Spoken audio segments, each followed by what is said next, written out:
زمانے کے ٹرینڈ, اس کے تقاضے, اس کے مسائل سے واقف رہیے, اس کے مواقع سے واقف رہیے. اسی طرح قرآن ہمیں اوپن مائنڈڈ ہونے کی بات کہتا ہے, اور قرآن ان لوگوں کو سختی سے کنڈیم کرتا ہے جو کہ کلوزڈ مائنڈڈ ہو کر رہ جاتے ہیں اور چیزوں پہ غور نہیں کرتے. اسی طرح قرآن ڈائلاگ اینڈ ڈسکشن کی بات کرتا ہے, قرآن لرننگ فرام ہسٹری کی بات کرتا ہے. میں نے متعدد آیات مثال کے طور پر عرض کی. اب ذرا سمجھیے, یہ ان قرآن کے اس ایجوکیشنل ورلڈ ویو کو, یعنی اس سلیبس کو جو قرآن طے کرتا ہے, اور ان ویلیوز کو جن کا ذکر قرآن کرتا ہے, اگر ہمارے مدارس میں لاگو کر دیا جائے تو یہ تو آٹومیٹیکلی ٹرانسفارم ہو جائیں گے. آپ کو ماڈرنائزیشن کہنے کی ضرورت ہی نہیں ہے. اصل ضرورت اس بات کی ہے کہ یہ ویلیوز ہمارے مدارس کے نظام میں آئیں. آئی ایم انفارچونیٹلی ٹو سے کہ ہمارے مدارس کا نظام وہ قرآن سے ہٹا ہوا ہے.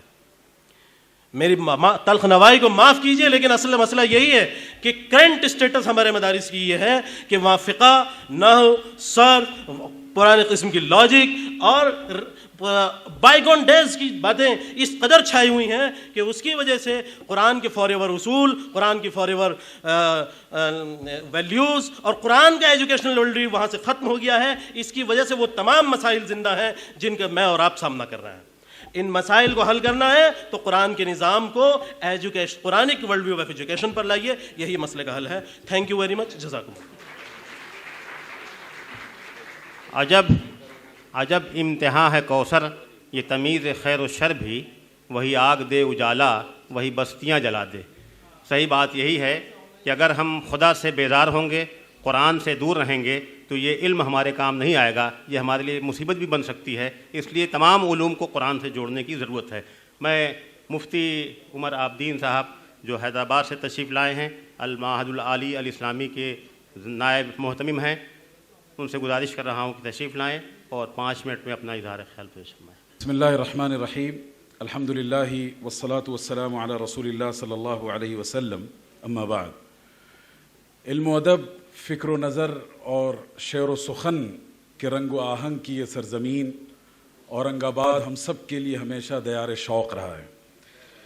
ہم بار بار آتے رہے اور یہاں کی محبتوں اور خلوص کی شبنم سے اپنے آپ کو ہمیشہ تر پایا.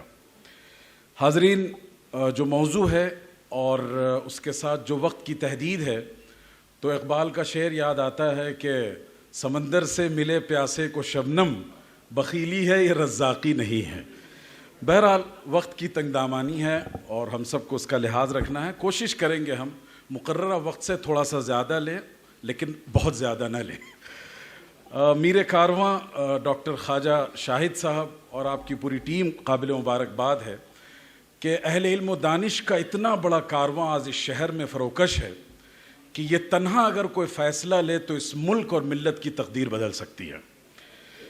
تو حاضرین, اس موضوع پر آتے ہیں. متوازی نظام تعلیم, پیرلل بیس پر ہمیں 2 الگ الگ نظام تعلیم کو پڑھانا ہے اور چلانا ہے.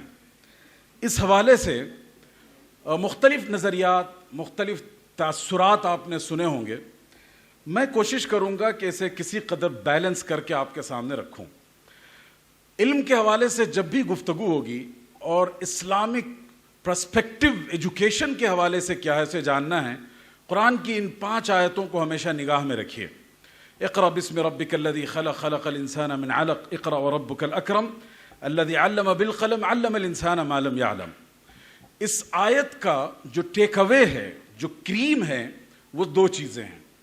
ایک بات یہ اللہ فرماتے ہیں ایجوکیشن جو بھی اسے ایکسپلور کرو, اسے ڈسکور کرو, اسے انکور کرو. ایک شرط ہے, بسم ربک, اس تعلیم کا رشتہ رب سے جڑا رہنا چاہیے. جہاں ایجوکیشن کا رشتہ خدا سے, اخلاقیات سے کٹے گا تو وہی تعلیم انسانوں پر ڈاکہ ڈالے گی اور انسانی لاشوں کا سودا کرے گی. بس ایک یہ آیت پورے نظام اسلام کے فلسفہ تعلیم کو واضح کرتی ہے. مغربی جو تصور تعلیم ہے اور اسلامی یا سیکولر جو پرسپیکٹو اور اسلامک پرسپیکٹو ہے, اس میں بس ایک بنیادی فرق ہے. بہت سی چیزیں میں اسے ڈسکس نہیں کرتا. اسلام نے دونوں پرسپیکٹو, دونوں ایریاز کو کور کیا ہے. ایک طرف ہمیں کریٹر سے بھی اپنے آپ کو کنیکٹ رکھنا ہے اور اس کی علم و معرفت اپنے اندر پیدا کرنی ہے, اور دوسری طرف کریشن کی شکل میں جو یہ پورا فزیکل یونیورس آپ کو دیا گیا ہے اس کو ڈسکور کرنا ہے, انوویٹ کرنا ہے, سرو کرنا ہے, اس کی تعمیر و ترقی میں اپنا کردار ادا کرنا ہے. اسلام ایک ایسے نظام تعلیم کی دعوت دیتا ہے جو دونوں ٹارگٹس اور آبجیکٹیوز کو پورا کر سکے. اب اس کے بعد میں بہت تیز رفتاری کے ساتھ آگے بڑھوں گا کہ رسول اللہ صلی اللہ علیہ وسلم کو جب تعلیم کا رہنما بنا کر اس دنیا میں بھیجا گیا تو انہوں نے کیا ٹرانسفارمیشن لایا جو آج ہمارے نظام تعلیم کا حصہ ہونا چاہیے. بس ہلکی سی نگاہ ڈالیے. بلازری نے, ایک بڑے مورخ ہیں, انہوں نے لکھا ہے کہ جب رسول اللہ صلی اللہ علیہ وسلم مکہ میں نبی بنا کر بھیجے گئے تھے, پورے مکہ میں جو بہت ہی ہائیلی انٹلیکچوئل سوسائٹی تھی عرب کی, اس میں صرف 14 یا 17 لوگ لکھنا پڑھنا جانتے تھے. اور جب مدینہ گئے تو وہاں اس سے بھی کم تعداد تھی. لیکن حضور صلی اللہ علیہ وسلم کے اس ٹرانسفارمیشن کا اثر کیا ہوا کہ صرف وہ لوگ جن کو قرآن مجید ڈکٹیٹ کیا جاتا تھا, یعنی جو حاضر باش رہتے تھے اور جو رسول اللہ صلی اللہ علیہ وسلم کے معتمد تھے, ان کی تعداد علامہ سیوطی نے 40 سے زیادہ ذکر کیا. اب آپ اندازہ لگا لیں کہ within a very small duration of time کتنا بڑا ٹرانسفارمیشن اور ریولیوشن رسول اللہ صلی اللہ علیہ وسلم لے کر آئے. تو الٹریسی کے خلاف فائٹ کی گئی. دوسری چیز ہے ایجوکیشن فار آل. جس وقت رسول اللہ صلی اللہ علیہ وسلم پیغمبر بنا کر بھیجے گئے تھے, پوری دنیا ڈسکرمنیشن کی شکار تھی. خود ہمارے ہاں جو برہمن تھے وہ سارے رائٹس آف ایجوکیشن انہوں نے اپنے لیے ریزرو کر رکھا تھا. اچھوت, انٹچیبل اور شیڈول کاسٹ, ان کے لیے پڑھنے کی اجازت نہیں تھی. جوڈائزم میں بھی اسی طرح کے کانسیپٹ تھے. اسلام نے ایکولی ہر ایک کا فنڈامنٹل رائٹ اسے بنایا اور کہا ہر انسان کو پڑھنا چاہیے. نہ جینڈر ڈسکرمنیشن کیا گیا, نہ ریس, نہ کلر, نہ کچھ. تیسری چیز تھی وہ ہے سائنٹیفک ٹیمپر. یہ بہت اہم پوائنٹ ہے جس کو عام طور پر ذکر نہیں کیا جاتا. رسول اللہ صلی اللہ علیہ وسلم نے سائنٹیفک ٹیمپر ڈیولپ کرنے میں بہت بڑا کردار ادا کیا. اسلام سے پہلے بہت سے متس تھے. مثال کے طور پر اکلپ یعنی سورج گرہن اور چاند گرہن کے بارے میں یہ تصور تھا کہ کسی بڑے انسان کی موت پر یہ واقعہ پیش آتا ہے. خود رسول اللہ صلی اللہ علیہ وسلم کے صاحبزادے کی وفات ہوئی اور لوگوں نے یہ بات کہی, آپ صلی اللہ علیہ وسلم نے اسے ڈینائی کیا. اسی طریقے سے مدینہ میں ایک ٹریڈیشن تھا کہ وہ ہاربٹ لے کر 2 پودوں کو ملا کر کاشتکاری میں اس کو زیادہ بڑھایا جاتی تھی مقدار. آپ صلی اللہ علیہ وسلم نے ایک بار کہا کہ ایسے نہ کرو, ایکسپریمنٹ کی بنیاد پر. صحابہ نے 1 سال نہیں کیا, اس سال کاشتکاری میں کمی ہوئی. اگلے سال رسول اللہ صلی اللہ علیہ وسلم نے کہا کہ دوبارہ اسے اسٹارٹ کرو. یہ جو ایکسپریمنٹل ایجوکیشن ہے یہ رسول اللہ صلی اللہ علیہ وسلم کی تربیت کا اثر ہے. اسی طریقے سے میں سینکڑوں مثالیں دے سکتا ہوں, وقت کم ہے. عمر ابن خطاب کا وہ خط نہروں کے بارے میں تھا کہ اس کو جب تک جان کا نذرانہ نہ دیا جائے تو پانی نہیں آتا ہے. اسلام نے اس پہ بندش لگائی. آج بھی اس ملک میں پریکٹس ہوتی ہے. خزانے نکالنے کے لیے انسانی جانوں کی قربانی دی جاتی ہیں. تو اس طرح کے جتنے میتھس تھے اس کو ختم کیا. میں نے اسکول سلیبس کو اسلامائز کیا ہے, تو سائنس کی ایک بک میں اسلامائز کر رہا تھا. مجھے خیال ہوا کہ میں ان آیتوں کو تلاش کروں جو قرآن مجید کی آبزرویشن, تھنکنگ, ری تھنکنگ, انالیسس, کرٹیکل تھنکنگ کے حوالے سے ہے. آپ کو حیرت ہوگی 600 سے زیادہ قرآن کی آیتیں ہمیں یوٹیلائزیشن آف برین کیپیبلٹیز کی دعوت دیتی ہیں. تو دس از ایکچولی سائنٹیفک ٹیمپر, اور رسول اللہ صلی اللہ علیہ وسلم نے اس کو ڈیولپ کرنے کے لیے تدبیریں دی اور اس کی پریکٹس کرائی. اسی طریقے سے یوزفل نالج, تعلیم کو اسلام نے کبھی اسلامی اور غیر اسلامی کی نگاہ سے نہیں دیکھا. یوزفل اور ہارمفل یہی 2 قسمیں ہیں. اسلام یہ سمجھتا ہے کہ الکوہل کنزیوم کرنا یا بنانا انسانی جان کے لیے نقصان دہ ہے, تو اس کی انڈسٹری لگانا بھی اسلام کے پاس حرام ہے. وہ سگریٹ کی ڈبی پر لکھا تو ہوتا ہے کہ اس سے کینسر ہوگا, لیکن بازار میں فروخت کی جاتی ہے. اسلام اس پر بندش لگائے گا, اس لیے کہ اسلام کا ڈوئل فیس نہیں ہے. اسلام جو اپنا نظریہ رکھتا ہے اس پر عمل کرتا ہے. تو جو بھی مفید علم ہے جس سے اس کائنات کی تعمیر اور تسخیر ہو سکتی ہے, وہ سب کی اجازت ہے. اس کے ساتھ ہے کمپلسری ایجوکیشن, جس کو ہم نے اور مسلم کمیونٹی نے بھلا دیا. وہ یہ ہے کہ طلب العلم فریضۃ علی کل مسلم. منیمم جو تعلیم کی ایک حد ہونی چاہیے اسلام نے فکس کی اور ہر مسلمان کے لیے ضروری قرار دیا. اب میں اس کے بعد اگلے سلائیڈ کی طرف بڑھوں گا. ایجوکیشن جو ٹریڈیشن رہا ہے اسلام میں, اس کو ہم 3 بڑے ادوار میں تقسیم کرتے ہیں. وقت نہیں ہے. اس میں خاص طور پر دیکھیے, اقرا آیت نازل ہوئی اور بغداد میں جا کر فوراً ہاؤس آف وزڈم, جانتے ہیں آپ لوگ ہاؤس آف وزڈم کسے کہتے ہیں؟ دار الحکمہ, بیت الحکمہ کی بنیاد رکھی گئی.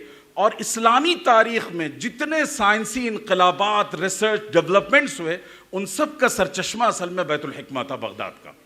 تو یہ اسی آیت کا ریفلیکشن تھا. اور یہ اب اس کے بعد ہم اگلے رخ پر لے جاتے ہیں کہ اسلامک ایجوکیشنل جو ٹریڈیشن ہے اس کا سفر کیسا تھا. صفہ سے آغاز ہوا، مسجد تک پہنچا، مسجد سے مکتب بنا اور اس کے بعد مدرسہ بنا. مسجد کے بارے میں بتاؤں، ایک بہت اچھی کتاب ہے عرب اسکالرز کی، دور المساجد التاریخی فی التثقیف العلمی. مساجد کا جو تاریخی کردار رہا ہے علم کو پروان چڑھانے میں، اس حوالے سے انہوں نے لکھا ہے کہ اموی دور میں بعض ایسی مسجدیں تھیں جس میں قرآن و حدیث اور ادب و شاعری کے ساتھ ساتھ سائنس کے تمام علوم پڑھائے جاتے تھے. تو اس سے آپ اندازہ لگا سکتے ہیں کہ مسجد کا کیا کردار رہا. پھر مکتب اور مدرسہ تک بات پہنچی. ہمارے ہاں جو اصل مسئلہ بنا وہ 1857 میں، جب ہم نے اپنے پوری مسلم امہ ایک انتشار کی شکار تھی، تو ہم نے اپنے مریض کو آئی سی یو میں لے جا کر رکھا ایک بہت ہی کرٹیکل سچویشن میں، اور رکھ کر ہم بھول گئے. اور آج تک 1857 کے نظام کو ہم فالو کر رہے ہیں، جبکہ اس کی ضرورت اب باقی نہیں رہی. وہاں جو تعلیم کی دو تقسیم کر دی گئی تھی، یہ دیوبند اور یہ علی گڑھ، یہ مدرسہ اور یہ عصری، اس نے اس امت کو سب سے بڑا نقصان پہنچایا. اب اس کے بعد آگے بڑھیے. جو موجودہ سچویشن ہے، اور نیپ کے حوالے سے بھی بہت تفصیلی گفتگو ہو سکتی ہے، جو بچے مدرسے جا رہے ہیں وہ آج سماج کا لیس دین 1% ہے، اور جو لوگ ماڈرن ایجوکیشن میں جا رہے ہیں وہ 99% ہے. یہاں پر میں آپ حضرات کو توجہ دلاؤں گا، ہم مدرسے کی بات کرتے آئے، مدرسہ ماڈرنائزیشن اور ڈیولپمنٹ اور فلاں، یہ سب ایک جگہ رکھ دیجئے. آج جو ماڈرن ایجوکیشن کی انسٹیٹیوشن ہے، اگر وہاں دینیات اور اسلامیات آپ نے نہیں پڑھائی، آپ کی نسل اسلام سے اپنا رخ موڑ لے گی اور الحاد و ارتداد کا شکار ہو جائے گی. سب سے زیادہ ان کی خبرگیری کی ضرورت ہے. نیشنل ایجوکیشن پالیسی جو آئی ہے اس کا کیا رنگ و آہنگ ہے، یہ کے جے سریش آر ایس ایس کے ایک ونگ کے ذمہ دار ہیں، کہتے ہیں کہ around 60 to 70% our demand has been accommodated in this education in this policy either directly or indirectly. R S S کے 60 سے 70% مطالبات اس تعلیمی پالیسی میں شامل کر لیے گئے ہیں. اب آپ خود امیجن کیجئے کہ آپ کا مستقبل کیسا ہونے والا ہے. ابھی جو ہمارا موجودہ نظام تعلیم ہے، صدر محترم آپ سے گزارش جی، وہ دو چیزیں ہیں. اس میں کتنی انگلیاں گن کر بتا سکتے ہیں آپ لوگ؟ 6 انگلیاں ہیں. تو اصل میں جو ماڈرن ایجوکیشن کے ادارے ہیں وہاں جو دینیات پڑھائی جا رہی ہے وہ 6 فنگر کی اس کی حیثیت ہے، انگشت ششم کی، معمولی قسم کی. اور جو مدرسوں میں ماڈرن ایجوکیشن پڑھایا جا رہا ہے اس کی بھی حیثیت انگشت ششم کی ہے. اس کو تبدیل کرنے کی ضرورت ہے. 90s سے یہ تبدیلی آئی. قرآن نے ہمیں بہترین پیغام دیا تھا، ربنا آتنا فی الدنیا حسنہ وفی الآخرۃ حسنہ، the most ideal آیا فار ایجوکیشن سسٹم. اب اس کے بعد ہمیں ضرورت کس بات کی ہے؟ تو we have to remodelling of madrasa and Islamisation of school. یہ آج کی سب سے زیادہ ضرورت ہے، بڑی ضرورت ہے. اور مدرسے کو ماڈرنائز نہ کریں تب بھی چلے گا، اس لیے کہ بہرحال وہ دین پر، ایمان پر، اخلاقیات پر باقی ہیں. لیکن عصری تعلیمی ادارے جس انحطاط اور ارتداد اور الحاد کا شکار ہو رہے ہیں، وہاں اگر آپ نے نہیں کیا تو ہم سب مجرم کہلائیں گے. مدرسوں میں کیا نظام کی تبدیلی، اسکولوں کے حوالے سے صرف بتا دوں، 7 کور سبجیکٹس ہیں اسلام کے: عقیدہ، قرآن اینڈ حدیث، سیرہ اینڈ اسلامک ہسٹری، اسلامک جورسپریڈنس یعنی فقہ، اور مسکنسیپشنز اباؤٹ اسلام. یہ 6-7 مضامین ہیں جن کو ہمیں پڑھانا چاہیے، اور اس کو پڑھانا بہت پریکٹیکل اور آسان ہے. میں نے اس کو امپلیمنٹ کیا، اس لیے میں آپ کے سامنے رکھ رہا ہوں. اسلامک سبجیکٹ ٹوٹل 7 ہیں. اکیڈمک ڈیز ہمیں سال میں 190 ملتے ہیں اسکول میں. جو پیریڈ ڈیلی، اگر ایک پیریڈ بھی آپ دینیات کے لیے، اسلامیات کے لیے دے دیں تو ہمیں 15 سال کے اس پورے ڈیوریشن میں پری پرائمری سے لے کے 12 تک 2850 پیریڈ ملتے ہیں. آسانی کے ساتھ پورا اسلامک کریکولم آپ پڑھا سکتے ہیں، اس میں کوئی ڈیفیکلٹی نہیں ہے. اصل آپ کو انٹینشن ہونا چاہیے اور اس کے ساتھ ساتھ آپ نے اس کو امپلیمنٹ کرنا ہے. مدرسوں میں جو کام ہو رہا ہے، میں نے حیدرآباد میں کام شروع کر دیا ہے. 3 درجن کے قریب مدرسے ہمارے اس کریکولم کو فالو کر رہے ہیں اور وہ پراپر ماڈرن ایجوکیشن حاصل کر رہے ہیں. تو یہ مدرسوں کا ہے. جو صاحب مجھ سے بات کرنا چاہیں انشاءاللہ میں فراہم کر دوں گا تفصیلات. ہماری تفصیلات میں نے یہاں ذکر کر دی ہیں. لیکن ماڈرن ایجوکیشن میں جو اسلام پڑھایا جائے اس کے لیے 2 چیزیں ضروری ہیں. ہمارا ٹارگیٹ ہو to make a conscious and practising Muslim.